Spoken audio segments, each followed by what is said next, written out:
রাধে রাধে বন্ধুরা, তোমরা সবাই কেমন আছো? আশা করি ভালো আছো। আজকে 9:15টার সময় একটু বাজারে চলে গিয়েছিলাম, আর বাজার থেকে চলেও এসেছি।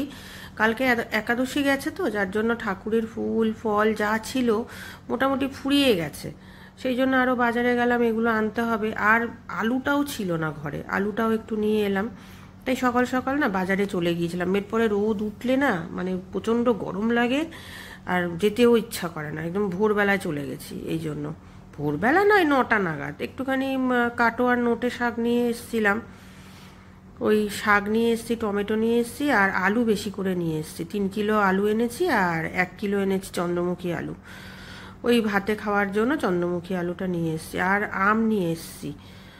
আর আমটাও ফুরিয়ে গিয়েছিল। পাকা পেঁপে, আম, কলা, শশা, এই সমস্ত ওই ভগবানকে সকালবেলায় তো আমাদের বাল্যভোগ দিতে লাগে, যার জন্য ফলটা একদমই ফুরিয়ে গেছিলো। তাই ফলগুলো নিয়ে এসেছি। আর আমগুলো আমি বেছে বেছে একটা ঝুড়িতে রেখেছি।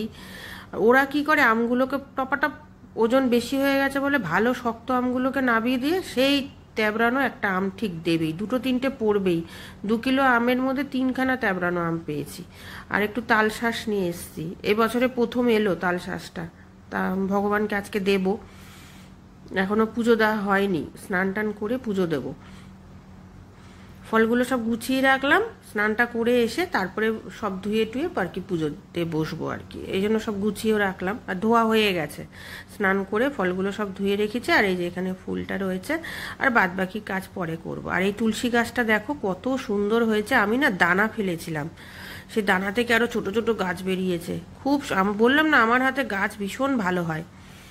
আর এই যে ভগবান একটু দর্শন করে নাও। আজকে জুঁই ফুলের মালা দিয়ে সাজিয়েছি, কি সুন্দর লাগছে না? তবে এর মধ্যে একদিন ফুল বাংলো করব, ফুল দিয়ে পুরো সিংহাসনটাকে সাজাবো। বৃন্দাবনে জানো তো এখন খুব ফুল বাংলো হচ্ছে। আর গরমকালে এটা হবেই ওদের, প্রত্যেক বছর গরম যতদিন থাকবে ততদিন অবধি এই ফুল বাংলো হবে। আমিও তাই করবার, বাল্যভোগটাও দেওয়া হয়ে গেছে, পুজোটা কমপ্লিট হয়ে গেছে। ভাত বসিয়ে দিয়েছি, ভাতটা হতে থাক।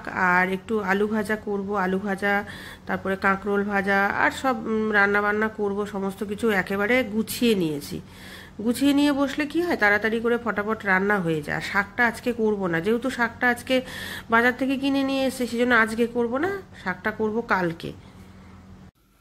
বন্ধুরা, ঘরের কাজ করতে করতে একটা ভালো, এত সুন্দর একটা সুখবর পেলাম, যেটা তোমাদের সাথে আমার শেয়ার করতেই হবে। বলে না যে ভক্তিতে অনেক কিছু মিলিয়ে যায়, মন থেকে ডাকলে পরে তার চরণে ঠিক ঠাঁই হয়। আমার ক্ষেত্রে হয়তো তাই হচ্ছে।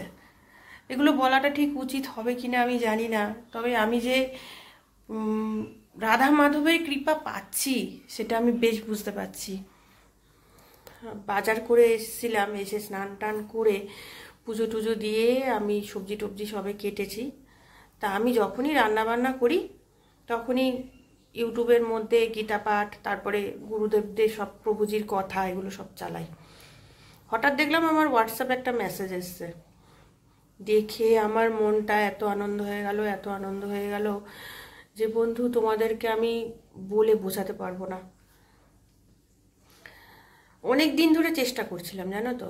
আমাদের কলকাতায় যে ইস্কন মন্দিরটা আছে, সেখানে তো প্রত্যেক সপ্তাহে আমি অ্যাটেন্ড করতে পারি না, এত গরম, আমার ভীষণ গরম। তারপরে আর আমার যেহেতু হেল্পিং হ্যান্ড নেই, যার জন্য আমাকে সমস্ত কাজ করতে হয় টাইমে টাইমে। তাদের খাওয়া দাওয়া এগুলো তো আমাকে দেখতেই হবে, নাহলে ওরাই বা কোথায় যাবে, ওরাই বা কী করে সমস্ত কিছু করবে।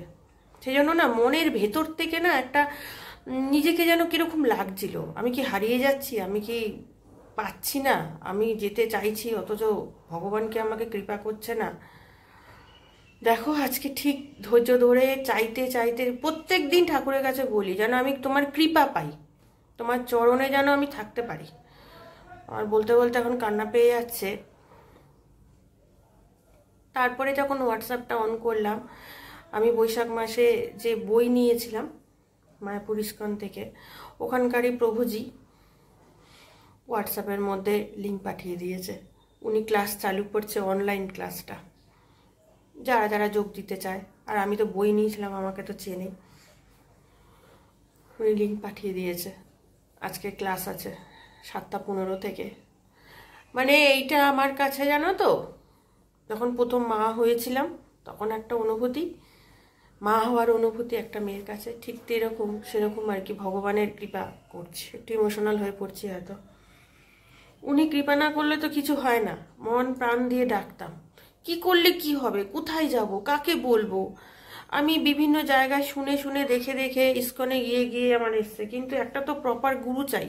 জন্মানোর পর যেরকম বাবা মা সন্তানদের ভালো মন্দ সমস্ত কিছু গাইড করে, আমরা যখন বড় হয়ে যাই তখন নিজেরাই দেখবে নিজেদেরকে যেন একদম ভাবি যে হ্যাঁ আমি যেটা করছি সেটা ঠিক। কিন্তু একজন যদি মাথার ওপর গুরু থাকে, সেটা যে কত ভালো, তোমাকে দিক দেখাবে যে তুমি এই দিকে যাবে না, এই দিকে যাবে, ওদিকে যাবে। যেরকম গলায় কণ্ঠিমালা নিলে আমরা যেরকম লাভারিস হই না, মানে আমাদের প্রভুর কৃপা আমরা লাভ করছি বা তার দিকে স্মরণ হচ্ছে, সেই জন্য আমাদের একটা চিহ্ন তিলক থাকে, গলায় কণ্ঠি থাকে। আর গলায় কণ্ঠি তিলক থাকলে যে কোনো মানুষই দেখবে তাকে অন্য চোখে দেখে, অন্যভাবে বোঝে। সে যাই হোক, অনেক কথাই হয়ে যায় বলতে গেলে। তা অনেক দিন ধরে এরকম খুঁজছিলাম, জানো তো, যে ইস্কনে তো সবসময় যেতে পারি না কাজের চাপের জন্য। তা এরকম যদি একটা হয় তো খুব ভালো হয়।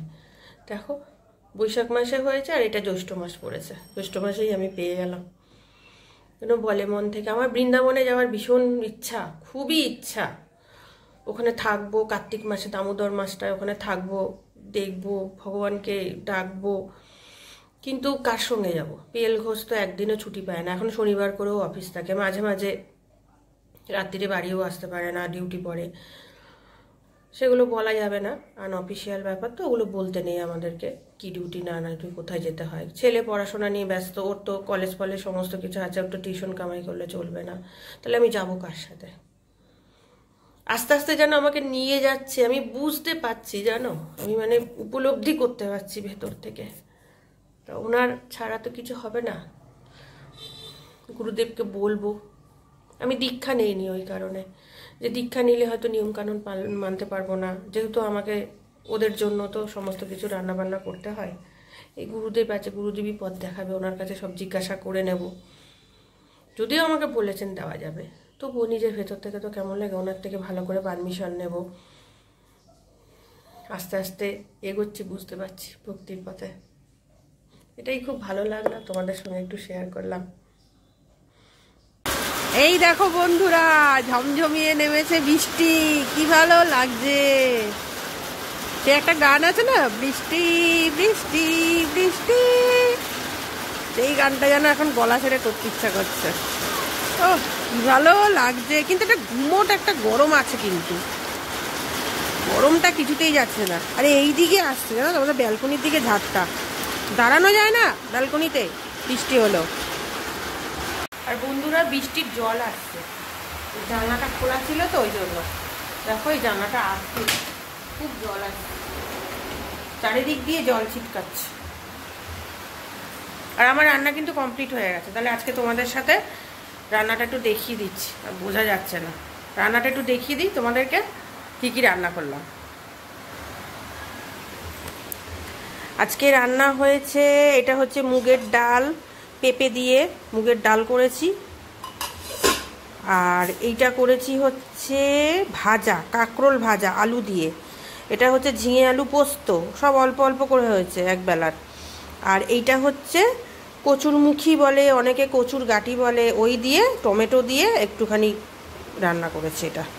আর এটা রাধারানীর খুব প্রিয় একটা সবজি, এই কচুর গাঁটি বা কচুরমুখীর তরকারি। তাহলে আজকের এই হচ্ছে আমাদের মেনু দুপুরবেলার। আজ তাহলে আসছি, দেখা হবে অন্য দিন, অন্য একটা সময়। তোমরা সবাই ভালো থেকো, সুস্থ থেকো। রাধে রাধে।